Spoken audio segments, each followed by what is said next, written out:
I'm here. I'm fighting one of the baddest motherfuckers. I get through him. What's next? If they don't give it to me, see ya. I don't need shit. That's why I can be the man I am today in front of you and say it like it is. And I see all you guys around here right now, and I see this motherfucker right here. You got to do your fucking homework. You fucking, this degenerate culture of fucking Barstool Sports and Full Send is that you got to do your homework. You can't approach Cheeto and give him a fucking Mexican mask about his culture. His culture, he's fucking Ecuadorian, motherfucker. Do your homework. It wasn't to do with his background. I was literally just in San Diego, bro. No, but you gave him a Mexican mask and you said, this is your culture. Like you're wrestling. You said something along those lines. I said it was a disrespect to him and where he's from. So it's about being a reporter. It's about doing your homework and really understanding what I know you guys got carte blanche because Dana's fucking partner with you guys right now, but fucking do your fucking homework and grow a better culture. So Jason, stop giving bad culture to kids. Jason House is his manager, who's a friend of mine. I had texted Jason before I did the interview. I said, hey, Jason, I went out, I picked up this thing from the market. Nothing to do with Cheeto's culture. It was just something interesting. You related it to him being a Mexican. No, I didn't. When did I call That's him? how he took it. That's Mexican culture. But when did I call him Mexican in the interview? Anyways, I worked it out with Jason. I know. I'm just saying, just do your homework before you get there. And it's just creating better culture, man. That's what it comes down to. I get you, bro. But like I said, it was no. I understand. But I'm just saying. I got Just you. for future reference. Have you watched any of our other interviews? No, I don't. All right, man. Appreciate you. Luke, and I don't you either. It's all good. Luke, down here to your left. Over the past few weeks, you've been very vocal about fighter pay. Do you worry that maybe the promotion will sort of be rooting against you if you continue to talk out about that subject? Root against me for what? What are they going to do? I mean, root against me. Go for it. Do your thing, dude. I'm here to fight. I'm not saying anything that's not real. Everything I'm saying is justified and truthful. Just because I should be in a position of power before I say this shit? Fuck off. I got nothing to lose. I don't need this business. It's just I love fighting. And I'm here to fight the best motherfuckers, and this happens to be the place where it's done. The company is fucking growing, and they're implementing other little stupid-ass bonuses. $5,000 here, $5,000 there. $50,000, man. We've been stuck on this motherfucker for fucking 20 fucking years. I mean, back when GSP fought Jake, what is it, 100,000? Fucking, there was growing. There was when Lorenzo and Frank were running the show, there was real grounding wires. These guys don't know what they're doing. They're letting Dana just run the show and suppress the sport. They need to grow. This whole fucking thing needs to grow together. Our lives are on the fucking line. Healthcare needs to be taken care of. Our fucking health needs to be taken care of. Mine has not been taken care of. You know what I mean? It's like there's a lot of things need to fucking change. It's like I'm just not going to be scared to say it. Everyone wants to fucking because they want to get that title shot. They want to move up, and I've fucking done it all. And then it's like, yeah, this is business. Every business is like this. It's about leverage. It's a game of leverage in life. And it's about fucking always keeping the upper hand. It's not just here. It's everywhere. And if you let these motherfuckers think that they have that leverage, it's only going to grow above you. So it's just people understanding their worth. Luke, how would you advise another fighter to understand that worth right here? Fucking leverage yourself outside the game, you know what I mean? As much as I dislike, what I've done, I mean, I've been fucking very much in the fucking bad world, but, and as much as I dislike where these guys are going and what they represent, like the fucking Sean O'Malley's and the Patties, these fucking guys have leveraged the game. They know what's going on, and they have the power. I'd like to see it be done differently, whatever. Fucking respect to them for understanding that and taking the time away. The Patty kid seems to have good. I mean, they're both not dumb at all. They both are doing their thing, but I'd just like to see a better culture grow. And when you say your health hasn't been taken care of, can you elaborate on that? I don't need to. I mean, it's just things should be easier. You know what I mean? The insurance should be fucking year round. It shouldn't be like, you know, it's like there should be real health. You know, the giant is growing, and it's like there's one thing that should be fucking paramount is our fighters' health. You know, and it's like all these things get played, and it's like we should have fucking health in every facet. You know, so we don't have to worry about shit. Because it's fucking our lives and our bodies are on the line every fucking time we step into that cage. And if we're not fucking protected, it's like, fuck, come on. Wake up. Agreed. And last thing, to bring it back to the fight, you said Paulo's weak-minded. It's been 3 years today since he won a fight, and that was a very close one against Yoel. Is it important for you in this fight to try to take that confidence, whatever he may have, away early in this fight? Yeah, 100%. You saw the recipe with what Israel did.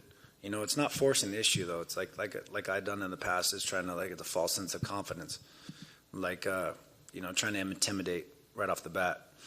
It's kind of what you know, Dominic Cruz went in right off the bat. He tried to come off, and it's not him. It was showed weakness, you know, and Cheeto was, you know, was in his head already. So it's like, you know, you're assessing and attacking at the right time, but you got to show that man that you're the bigger man, you know. Like I said, adversity, he does not know how to deal with it. And if you intimidate, he's a man that fights off emotion and intimidation. And if you give him that, he's going to run with it. But yeah, I'm a dangerous striker from the outside. He's got to cross that line. He's got to get to the inside. He's got to get at me. And with that being said, if you cross that line, you misstep, you slip, you fall. Wrestling and grappling and all these things that there's a big fucking gap between me and him. And if he makes that step, this game is over. This fight is fucking over. And so, you know, making him fucking know that there's weapons on the outside, and that anytime he fucking makes a mistake, there's going to be weapons on the inside. And that's natural for you, right? Like you, to this, unlike Dominic, who maybe you kind of referenced, maybe forced it a bit, you still have the record for most first round finishes in UFC Strikeforce history. So that just is natural for you, right? Yeah. No, it comes. You know, it comes when I naturally let it come, for sure. Real quick over here, I just think it's super interesting that you've been using mushrooms and marijuana while you're training. Can you talk about how that's helped?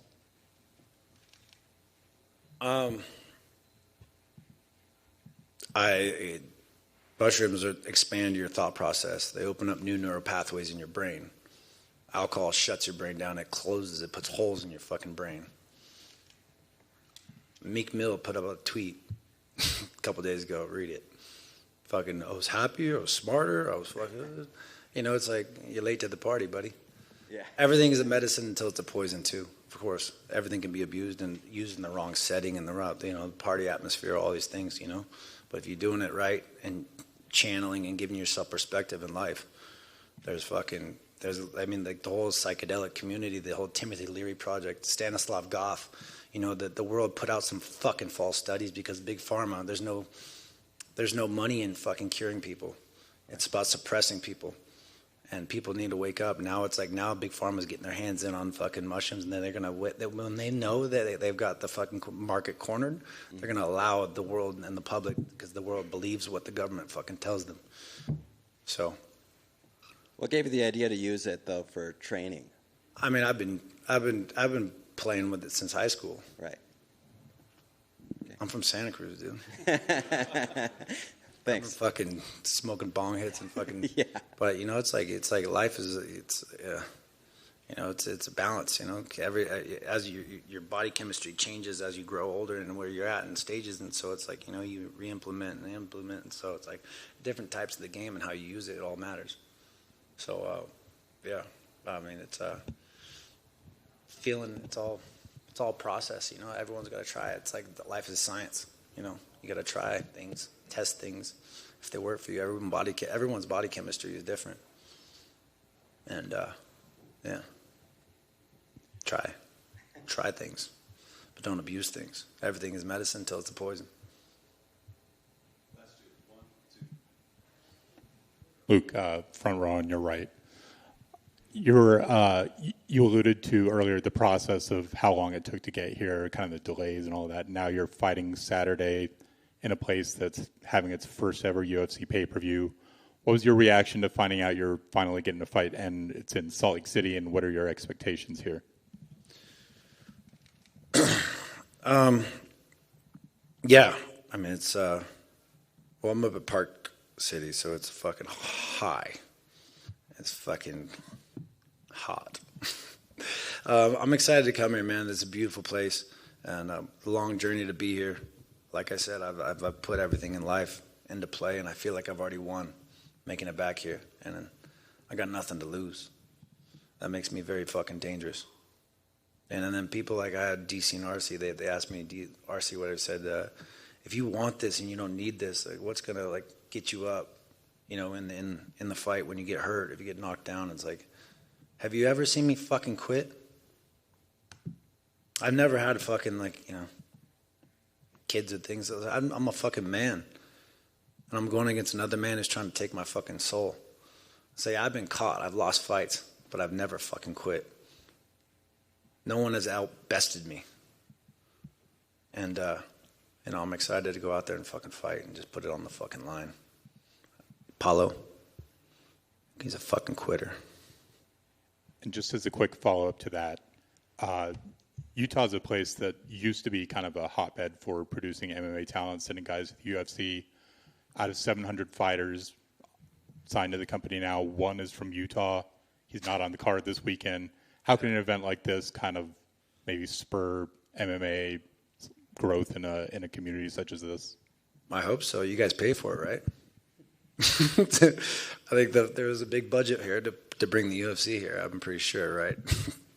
I think MMA is growing everywhere around the world, and I think this should spark some inspiration for the kids for sure. To maybe, you know, growing. You need schools, you need different things, and so it's you know, it's I'm curious. I heard the last one was empty, and we put it on a holiday, so hopefully there's some people in the arena. Luke over here. I'm just curious. I saw you over at the Pit with Ramsey Nijam and Dominico Salas, two local MMA fighters, big OGs in the fight game. I'm curious how you got to know them and how all of you kind of met up to train together. Ramsey was he's always around. My buddy Tariq Azim, who's in my corner, my brother from another mother. They were up in the Bay Area, you know, working, and I was always going up. I'm always looking for the best guys around, and so me and Jake Shields, you know, and Gilbert Melendez, we all used to work together back in the Strikeforce days. They'd come to us, and we'd go up to them, and I met Tariq, and so it's just like, you know, the Bay Area strength, you know, we just kind of all grew together. So, and that other kid too is pretty funny. He's a classic. I saw him last night. He was just doing some he's a big boy throwing some spinning shit. I love that. But good people, you know, and I think that could be a start, you know, of some people that to grow, you know. It's got to start somewhere. Good to go. Let's do it, guys.